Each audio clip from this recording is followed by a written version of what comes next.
Hey guys, on here. This will be a quick little review because last night I watched Fear Street Part 2, 1978. Just like with last week's movie, I did also record my reaction to this, which you can check out over on Patreon, or if you become a member to the channel, gets you access to both of those, a bunch of other movies, and all the shows we've been covering so far this year over there. Full unedited reactions to those if you want to check those out.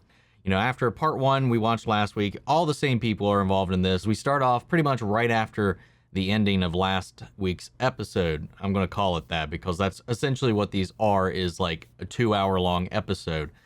Well, we pick up right after the events of the first film. They find Christine Berman, yeah, and go to her house and start to have this conversation as she talks about her experiences with the town's curse. And we flash back to 1978 at Camp Nightwing, and we follow along her sister, and a group of friends throughout at this camp, and how it just spirals into just insanity, murder, and just more supernatural shenanigans. This time around, however, I think like the majority of the movie takes place in the past. I think there's only maybe 5 minutes of screen time that actually take place outside of the recap from last week's movie. Outside of the recap, I think there's maybe 5 minutes of screen time that actually exists in the present day in this timeline.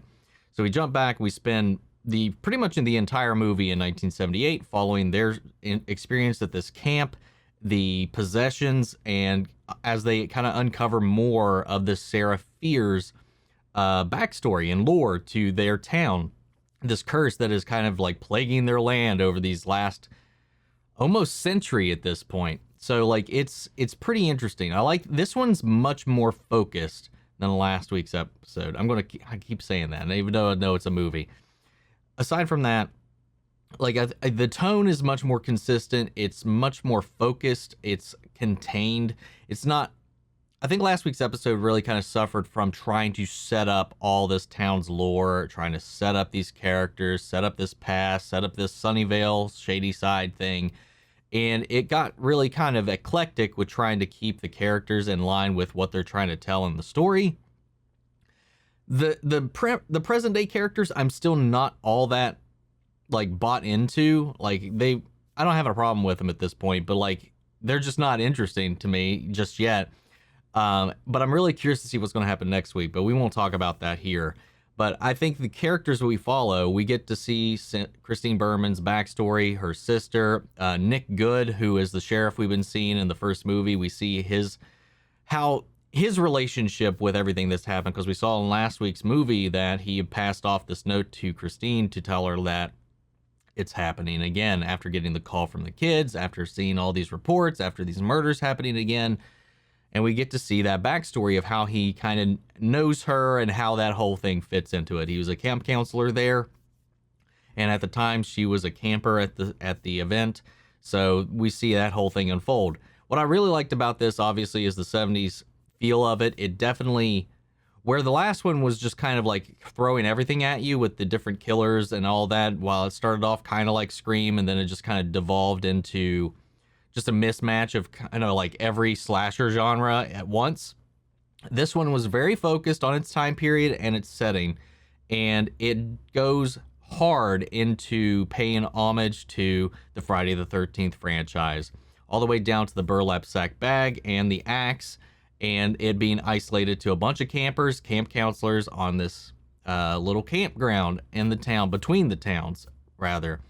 And we unlock more of the secrets behind Sarah Fear's, her curse, and all that, and how it's going to play into next week's movie to kind of conclude everything. But it's just a lot more contained, much more focused, and it's a lot easier to get engaged with these characters. It still hammers you in with the soundtrack, and I loved this soundtrack, but it does get a little overboard with trying to remember, it's the 70s, just like we did last week with 1994, even though they had songs from 1995 and 1997 in there, which broke a little bit of that, because when I was watching the movie, I was like, this feels like it did not come out yet, this song that's playing right now. I haven't double checked any of the songs for this, but for the most part, the ones I did check, they definitely lined up, and I love the soundtrack to this, but it does get overwhelmingly it does kind of weigh down on a little bit. I wish there was a little bit more of a score to a lot of it. The score, however, also pays great homage to the Friday the 13th franchise. A lot of the same musical cues, a lot of the same kind of feelings, harmonics, and all that kind of coming together to give you the same kind of feel of being back at Camp Crystal Lake with Jason Voorhees. So I did like that aspect of it. And I grew up watching those films, so I did kind of really get a little bit of nostalgia from the whole camp setting of this. Again, I feel like with the kind of this, unlike the first one, which was kind of having this issue of this clash of tones, this one still has that here and there, but this one, for its setting and what it's going for, makes a lot more sense. And I feel like it's more tonally consistent than the last one, which again kind of transitions towards the end, because it's very, these killers do not give a shit. They kill kids, like kids. Like, these kids maybe have been 11 or 12. They killed a bunch of like 12-year-olds in this one. And it's just, the kills are brutal. Like, we saw a couple in the last one. We see a slaughter in this one, and they are mean, they are visceral, and they are just mean-spirited. Like, it was like, oh yeah, oh, some of them I was like, oh, that's fun, and then it's like, oh god, oh no, oh shit, oh, she's dead, you can stop now, she's just goo. I was like, what the fuck? I don't know what it is. I was just like, maybe it's because like it still feels very campy, like with that R.L. Stine vibe. So when it goes like into hostile territory, I'm just like,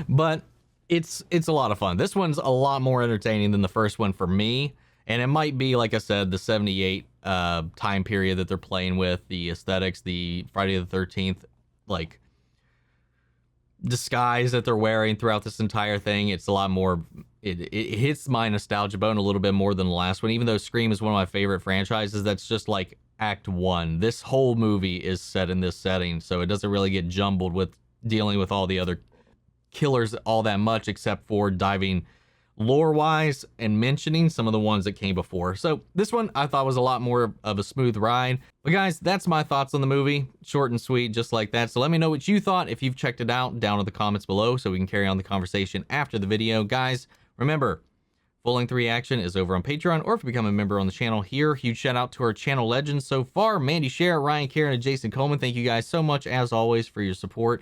And we got a Discord open if you want to join and hang out with the community, chat with me, discuss your favorite films, anime, games, or just talk theories on any of the stuff we've been covering here on the channel. Links to that and all my socials in the description of this video, and I hope to see you there real soon. Otherwise, I will see you guys in the next video. Take care, everybody.